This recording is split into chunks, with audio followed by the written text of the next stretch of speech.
반갑습니다. 김지영 목사입니다. 하나님께서 저와 여러분을 다음 세대를 기르는 가장 중요한 자리에 불러주셨습니다. 우리가 이 교사라는 직분, 후대를 기르는 이 직분에 대해서 하나님께 대한 참된 감사와 감격이 끊어지지 않기를 바랍니다.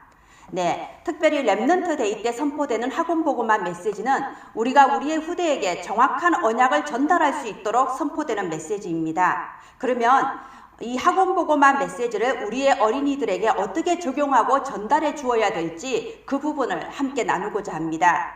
4월달 학원보고마를 보면요. 1과 공과가 미리 본 루디아, 2과가 미리 본 야손, 3과가 미리 본 브리스가 부부, 4과가 미리 본 가이오, 이렇게 구성이 되어 있습니다.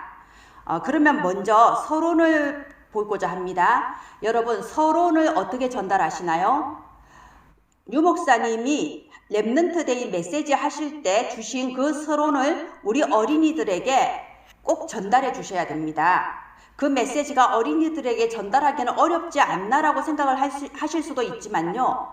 하나님의 살아있는 말씀의 흐름입니다. 꼭 이 시간표에 주시는 이유가 있습니다. 그래서 4월의 랩넌트 데이 때 서론에 나온 말씀은 우리가 4월에 우리 어린이들과 공과를 나눌 때 꼭 우리가 전달을 해줘야 됩니다. 자, 서론에 이번 4월에는 7 랩넌트는 어떻게 강대국을 살렸을까요? 이런 질문 속에서 어른들이 못 본 것을 보았어요. 이렇게 답변이 나왔습니다. 어른들이 보지 못한 거, 요셉의 형들이 본 거, 왜 요셉은 우리보다 좋은 채색 옷을 입는 거지? 왜 아버지는 요셉을 더 좋아해 주는 거지? 요셉의 형들이 본 게 뭔가요? 결국 창세기 3장, 6장, 11장, 나 중심, 육신의 욕심 중심, 세상의 성공 중심, 내 눈앞에 현실만 본 거죠. 그러나 요셉은 무엇을 봤죠? 우리가 살려야 될 강대국 애굽을 보았습니다. 지금 또 마찬가지죠.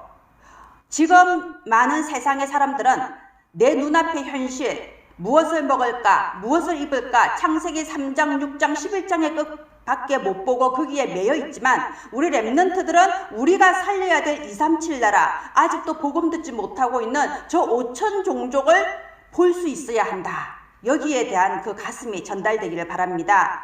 또 두 번째, 7 랩넌트는 강대국 그 사람들이 보지 못한 것을 또 보았습니다.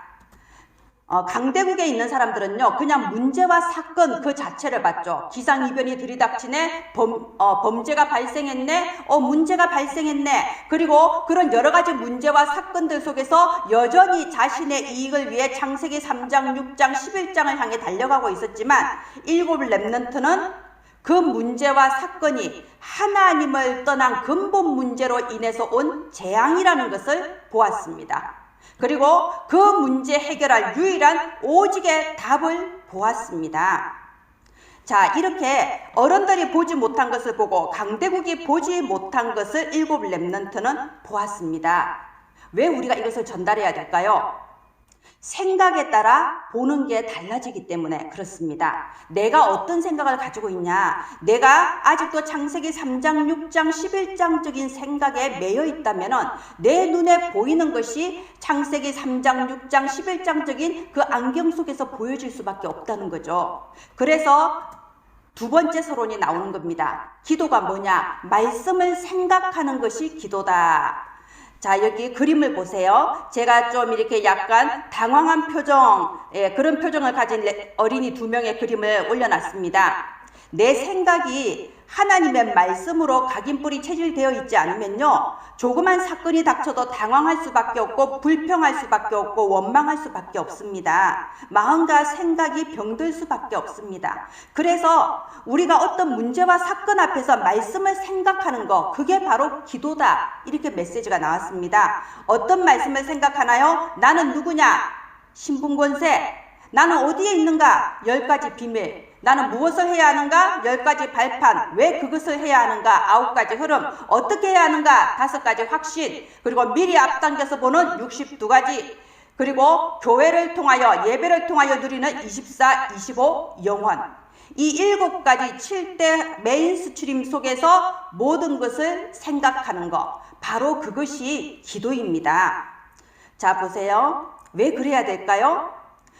우리가 구원받은 하나님의 자녀인데도 우리가 응답받지 못하고 고생하는 이유가 뭡니까? 결국 내 생각의 틀이거든요. 내가 생각하는 그 틀, 나의 영적 상태가 응답을 좌우하지 않습니까? 그러면 내 속에 무엇이 내 생각의 틀을 만들고 있나요? 아직도 옛날에 각인뿔이 체질된 것이 내 생각의 틀을 만들고 있으면 내가 상처만 가득하고 원망만 가득하고 불신앙만 가득하다면은 응답받기 힘들죠. 그래서 우리 렘넌트들은 아직 어렸을 때에 그 생각의 틀이 복음으로 생각의 틀이 되어져야 되고 이 7가지 메인스트림으로 생각의 틀이 되어져야 되는 겁니다. 제가 이 그림을 보십시오. 그렇게 했을 때 완전히 변화된 모습의 어린이 그림을 넣어놨습니다. 이렇게 우리 어린이들에게 이 말씀을 생각하는 것이 기도다. 내가 생각하는 나의 생각의 틀이 이 복음으로 완전히 새롭게 재창조돼야 된다라고 전달이 되고 또 이 말씀대로 성취되는 4월이 되기를 바랍니다. 네, 공과로 들어가 보겠습니다. 그 전에요. 우리가 어떻게 하면 이것을 전달할 수 있을까요? 우리 어떻게 보면 7가지 메인스트림을 어린이들에게 전달하기는 좀 어렵다라고 느껴질 수도 있습니다. 그죠? 근데 저는 그렇게 어렵다고 생각되지 않아요. 왜냐하면 우리가 전달하는 교사 자신이 내가 이 7가지 메인스트림으로 내 생각에 각인뿔이 체질이 되어 있다면요, 우리가 그렇게 말로써 잘 설명하지 않아도 이 아이들이 우리의 모습을 보고 모델로서 보여진다고 저는 생각이 되거든요. 나 자신이 복음을 누린다면 우리의 아이들은 내 말을 듣고 따라오는 것이 아니라 등을 보고 따라오는 겁니다. 저도 그렇지만 여러 선생님들도 마찬가지일 거예요. 우리가 가르친 아이들이 어느새 청소년부를 지나고 대학교를 지나고 청년, 재직, 심지어는 선교사님이나 또는 목사님까지 되신 그런 분들이 계실 거예요. 저도 마찬가지입니다. 그래서 그런 제자들을 볼 때요, 저의 제자가 아니고 예수 그리스도의 제자들이죠. 그런 그리스도의 제자들이 자란 것을 볼 때요, 정말 이것은 나의 어떤 메시지나 나의 어떤 헌신으로 노력으로 된 것이 아니다. 하나님께서 렘넌트들을 기르셨구나.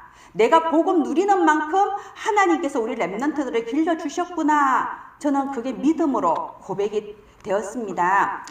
정말 우리 선생님들이요, 어떤 말로써 지식으로서 설명을 하는 것이 아니라 우리가 어떤 사건이나 일에 대하여 우리가 하는 말이, 우리가 보는 눈이, 우리가 취하는 선택이 우리 렘넌트들에게 보여지는 교육, 등을 보고 따라오는 교육이 되기를 바랍니다. 그리고요, 이 7가지 흐름을 사실상 한 주에 다 전달하기는 힘들잖아요.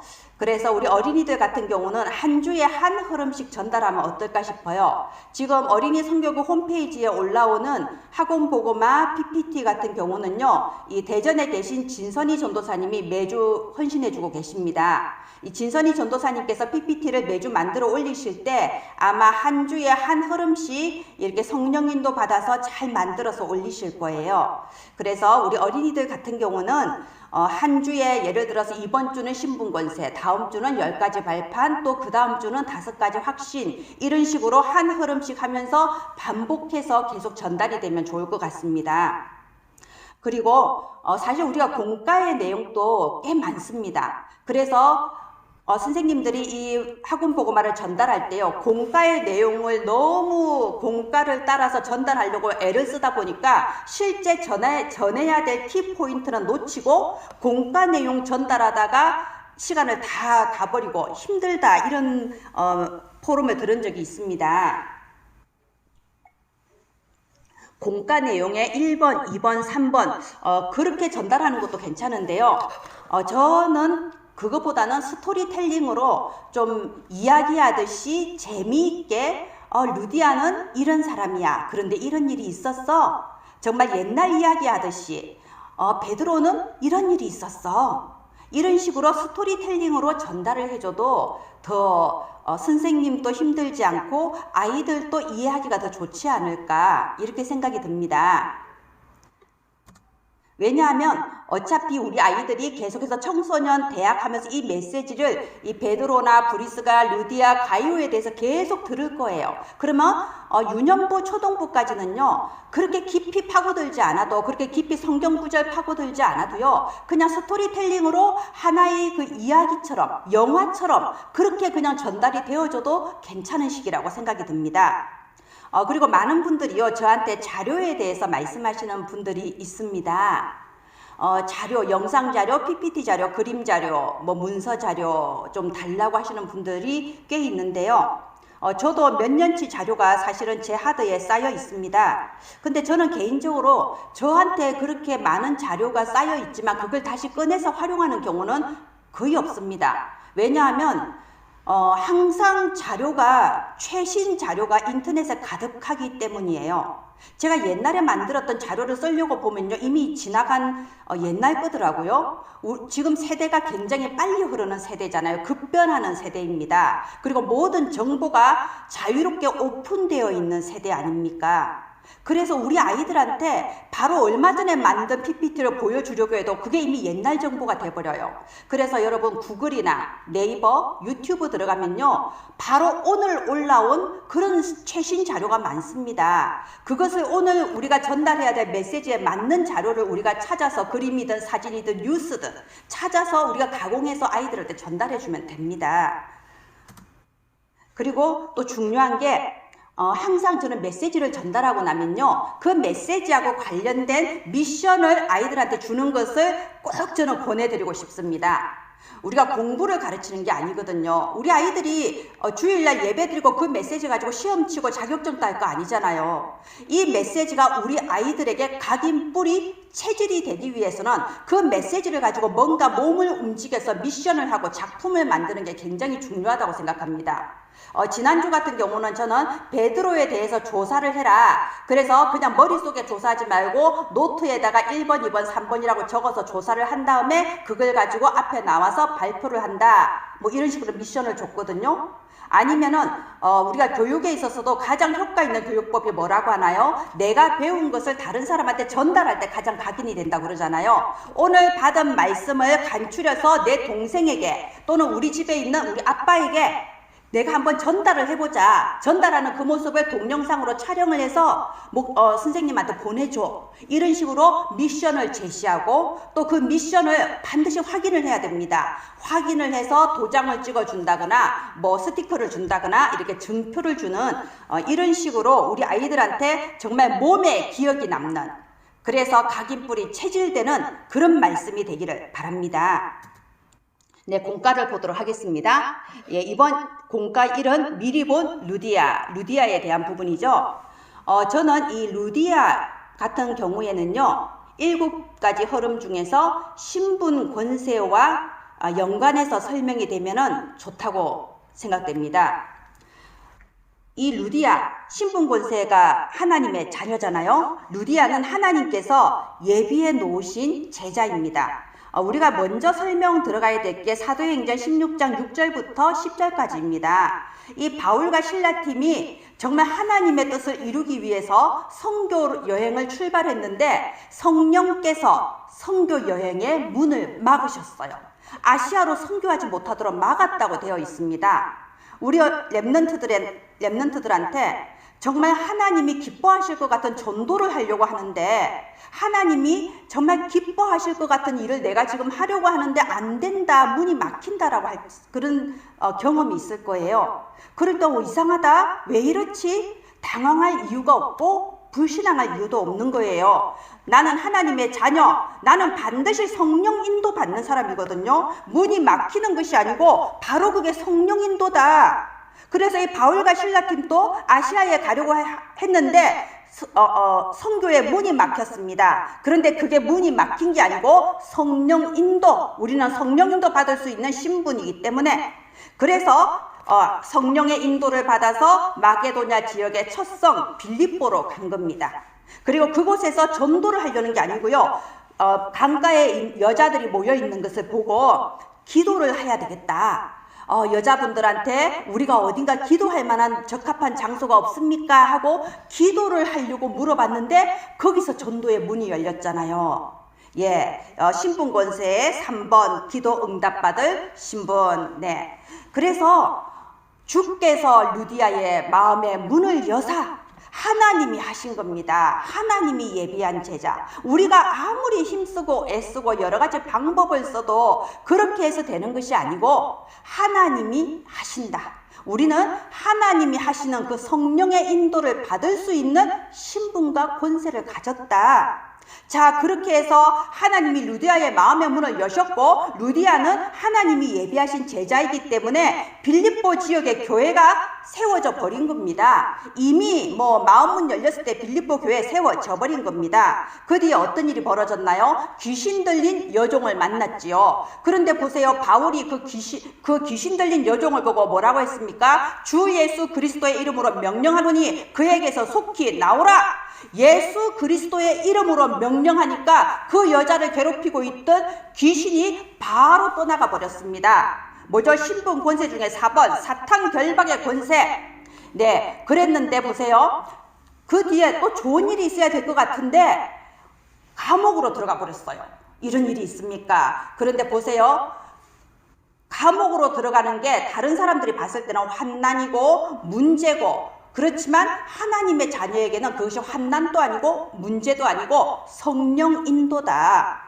이렇게 감옥에 들어갔지만 바울과 실라가 하나님께 찬양하며 기도했을 때 하나님께서 감옥의 문을 열어주시고 오히려 그 간수장과 그 간수장의 가족과 제수들이 다 하나님을 믿는 역사가 벌어지지 않았습니까? 그게 바로 우리가 받은 신분 권세다.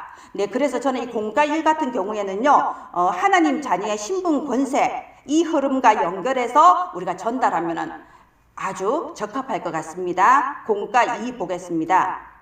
네, 공과 2는 미리 본 야손이죠. 이렇게 빌립보 지역에서 전도를 마치고 그 다음에 이 바울과 실라 팀이 데살로니가 지역으로 갔습니다. 이 데살로니가 지역에 준비된, 하나님이 미리 준비해 놓으신 제자가 야손이죠.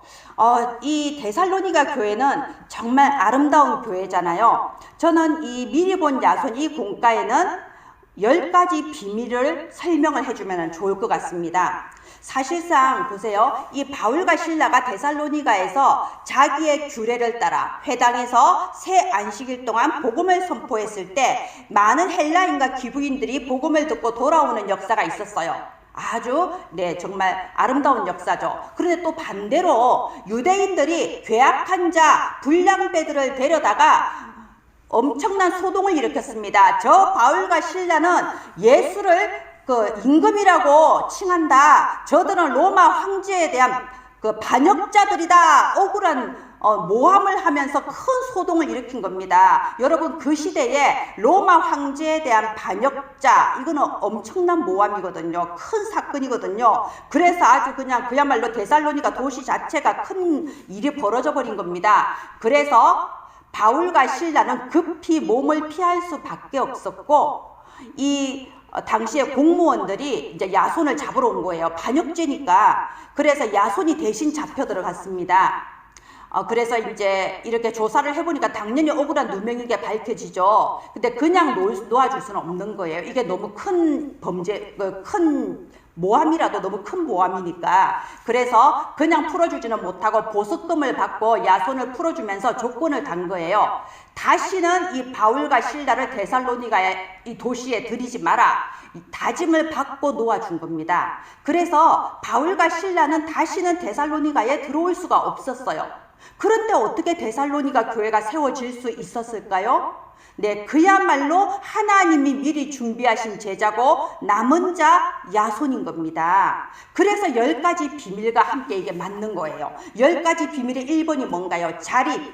아무도 도와주지 않아도 하나님께서 나를 도와주시기 때문에 우리는 홀로 설 수 있는 겁니다. 바울과 실라가 다시 돌아올 수 없었지만은 홀로 서서 복음의 뿌리를 내리고 교회를 세워나갈 수 있었던 겁니다. 이번 영적 사실, 데살로니가 전서 2장 18절에 보면요, 바울은 이때 데살로니가에서 일어났던 이 사건을 그냥 유대인들이 악한 행동을 했다 이런 식으로 받아들이지 않고요, 사탄이 방해했다라고 이렇게 나와 있습니다. 내가 너희들에게 한 번, 두 번 가려고 하였으나 사탄이 이를 막았다. 말하자면 영적 사실로 본 거지요. 그런데 보세요. 여기에서 야손이 여기에서 실망하고 아무도 나를 도와주지 않는구나. 나는 버려진 자구나 하고 무너져 버린 게 아니고요. 오히려 하나님의 능력, 그리스도 복음의 능력으로 다시 일어나서 위기가 기회로 바뀌고 오직 유일성 재창조의 능력으로 아무도 도와주지 않은 황무지 같은 그곳이 옥토로 변하는 그런 역사가 일어난 겁니다. 그 3번 이후에 일어난 일 해서 데살로니가 전서 1장 3절, 1장 5절, 5장 12절부터 22절이 나와 있습니다. 데살로니가 전서를 보세요. 믿음의 역사와 사랑의 수고와 소망 중에 인내함이 모든 믿는 자들에게 아름다운 소문이 나고 믿는 자의 본이 되는 교회. 항상 기뻐하고 쉬지 말고 기도하고 범사에 감사하는 교회. 이렇게 아름다운 교회가 이 남은 자 야손을 통해서 세워진 겁니다. 비록 지금 우리 랩런트들이 내가 있는 환경이 너무 어렵다. 아무도 나를 알아주지 않는 것 같아. 나는 너무 힘든데 엄마 아빠는 내 마음을 몰라주고 친구들도 주변의 어른들도 아무도 내가 힘들다는 걸 몰라주는 것 같아. 그렇게 생각될 수도 있지만 괜찮다. 너는 남은 자. 하나님이 너를 도와주신다. 이 10가지 비밀이 전달되기를 바랍니다. 네, 공과 3. 미리 본 브리스가 부부입니다. 브리스가 부부 같은 경우는요, 저는 5가지 확신과 연결되어서 설명할 수 있다고 봅니다. 이 브리스가 부부는요, 사도행전 2장 초대교회 마가다락방에 성령이 임하신 바로 그 현장에서 그리스도의 복음을 들었을 것이다. 네, 이렇게 많은 신학자들이 예상을 하고 말을 하고 있습니다.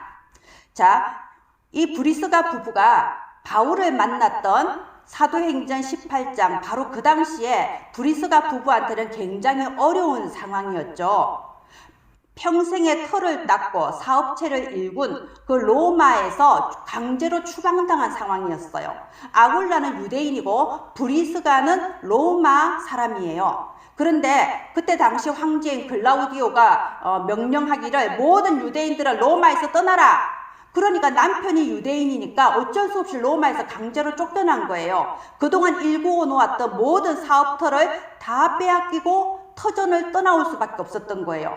네, 아주 어려운 상황이죠. 만약에 일반적인 사람이었다면요, 그것 때문에 굉장히 가정이 힘들었을 거예요. 아, 당신 때문에 내가 로마를 떠나야 되지 않냐, 이런 말이 나오지 않았겠습니까? 그죠? 그런데 보세요. 5가지 확신, 구원의 확신. 한 번 사도행전 2장 그 현장에서 그리스도를 영접하고 하나님의 자녀로 구원받은 브리스가 부부는요, 비록 이렇게 로마에서 강제로 추방당하는 어려운 상황에서도 전혀 흔들리지 않았습니다. 한 번 구원을 받았기 때문에 이미 죄사함 받은 하나님의 자녀로서 확신이 있었기 때문에 어떠한 눈에 보이는 상황과 현실에 좌우되지 않았다는 겁니다. 우리는 로마에서 추방당한 것이 아니고 이것이 하나님의 인도다. 인도의 확신이 있었습니다. 그래서 어떻게 됐나요? 이렇게 추방당해서 온 고린도에서 시대적인 전도자 바울을 만난 거예요. 이것이 바로 목사님과의 만남인 거예요. 만약에 이 브리스가 부부가 바울 사도를 만나지 못했다면은 그냥 예수 믿는 사람, 구원받은 사람으로 그냥 이렇게 살다가 천국 갈 수도 있어요. 그런데 바울 사도와의 이 만남을 통해서 정말 세계복음화를 바라보면서 바울을 도와서 회당 운동을 하고 지교회 운동을 하고 로마 복음화의 숨은 일꾼이 되는 그런 제2의 인생이 시작된 겁니다. 더 놀라운 축복이 이제 시작된 거죠. 그래서 나중에는 보면요, 율법학자인 아볼로에게도 복음을 전하고 고린도전서 16장 19절에 보면 자기의 집을 교회로도 내놓고 그런 귀한 일에 계속 쓰임을 받지요. 그래서 이 5가지 확신과 함께 브리스가 부부를 소개하면 참 좋을 것 같습니다. 그런데 특히요, 로마서 16장 3절부터 4절은요, 이 바울 사도가 브리스가 부부에 대해서 소개를 하고 평가를 하는 내용이잖아요. 바울 사도가 이 브리스가의 부부에 대해서 어떻게 평가를 하고 있나요? 평가라고 하니까 좀 이상하게 들리는데, 나쁜 의미가 아니죠. 이들은 나를 위하여 목이라도 내어 놓을 수 있는 나의 동력자들이다 했습니다. 우리가 이 두 구절을 봤을 때요, 이 바울 사도와 브리스가 부부가 얼마나 영적으로 그리고 심리적으로 깊이 친밀한 관계인지가 우리가 드러나잖아요. 우리가 렘넌트들에게 이 브리스가 부부를 소개할 때는요, 목사님과 너와의 관계가 이런 관계가 돼야 된다. 정말 마음이 통하고 기도가 통하고 앞날의 비전이 통하는 그런 관계가 돼야 된다. 목사님이 기도할 때 네 이름이 생각나고 네 얼굴이 생각나는 그런 렘넌트가 되도록 우리 함께 기도하자.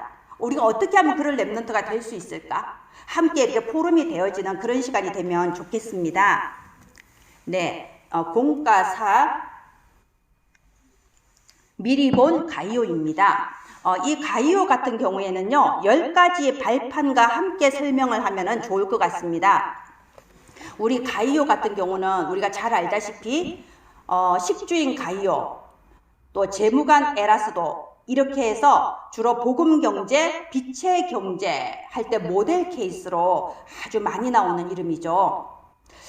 그만큼 이 가이오는 세상에서 성공자 썸이시면서 동시에 하나님의 일에 아주 귀하게 쓰임받은 중직자요, 축복받은 산업인이었습니다. 하나님의 절대 주권 속에 예비된 자였어요. 이 가이오는 경제를 복음을 위해 사용하고 바울의 식주인이었을 뿐만 아니라 요한 3서에 보면 사도 요한도 그 요한 3서에 장로는 사랑하는 가이오에게 편지하노라, 이 가이오를 칭하면서 사랑한다고 이렇게 써놓지 않았습니까? 그만큼 모든 전도자들에게 사랑을 받은 귀한 산업인이었습니다.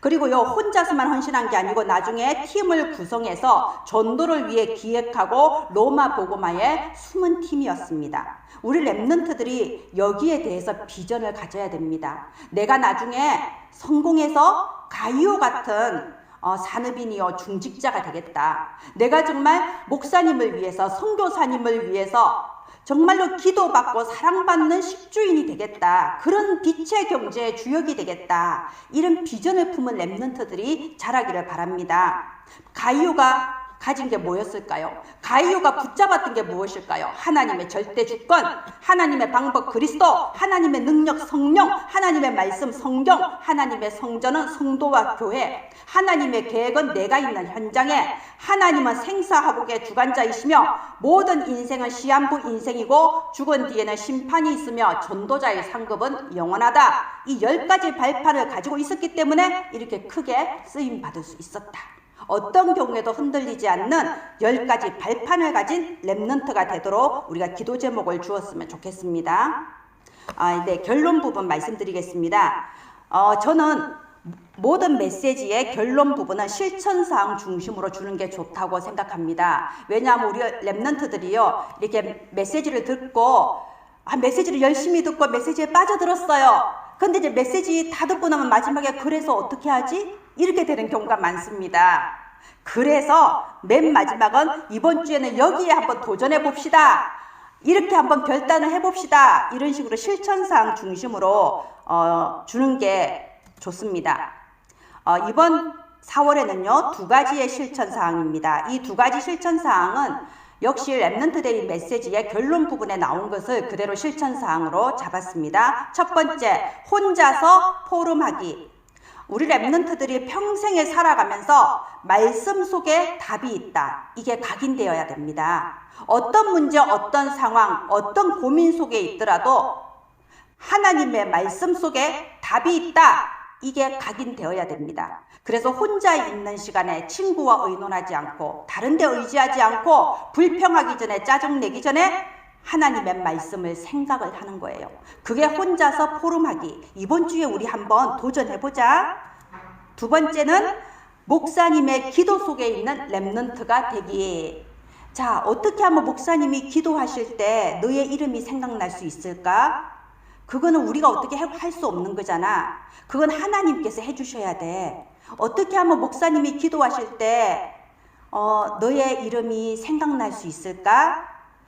그건 하나님의 말씀을 들을 때 주의 깊게 잘 듣고 또 그 말씀 속에서 내가 실천해 볼 수 있는 거, 내가 지금 이번 주에 실천할 수 있는 거 무엇일까? 마음속으로 생각해보고 바로 그런 생각과 그런 기도 속에서 성령이 역사해 주시는 거야.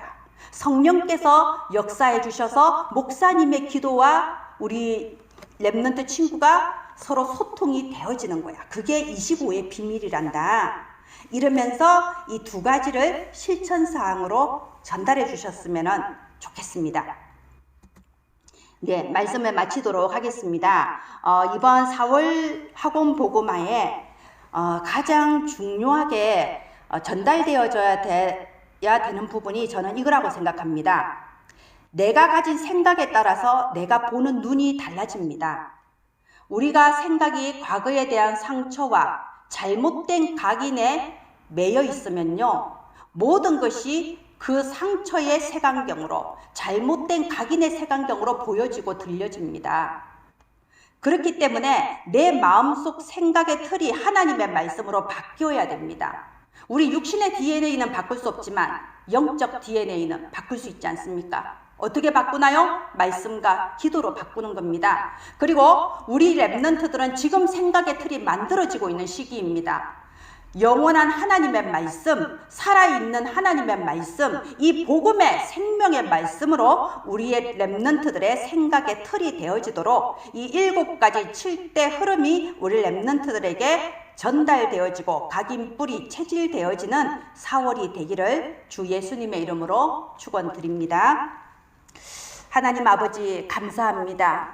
하나님의 살아있는 말씀의 흐름 속에서 이 4월에 또 귀한 말씀 주셔서 감사합니다. 하나님, 한 번 살고 가는 인생인데 우리의 후대에게 가장 중요한 것을 전달하고 가게 하여 주시옵소서. 정말 우리 후대에게 살아있는 생명의 복음이 각인뿌리 체질되게 하시고 지금 또 역사하시는 놀라운 성령의 역사가 아버지 각인뿌리 체질되게 하시고 어떤 경우에도 무너지지 않고 다시 일어날 수 있는 이 복음의 힘이 우리 렘넌트들에게 각인뿌리 체질되게 하여 주시옵소서. 여기에 심부름하는 저와 그리고 전 세계 렘넌트 사역자들 되게 하여 주시옵소서. 은혜를 감사드립니다. 지금 코로나로 말미암아 주일학교 예배가 문을 닫고 우리 렘넌트들에게 언약 전달의 흐름이 끊어진 곳들이 많습니다. 하나님, 렘넌트들에게 언약 전달의 흐름이 다시 시작되게 하여 주시옵소서. 정말로 시대를 살리고 237 나라를 살릴 언약 가진 후대가 일어나게 하여 주시옵소서. 살아계신 주 예수님 이름으로 기도합니다. 아멘.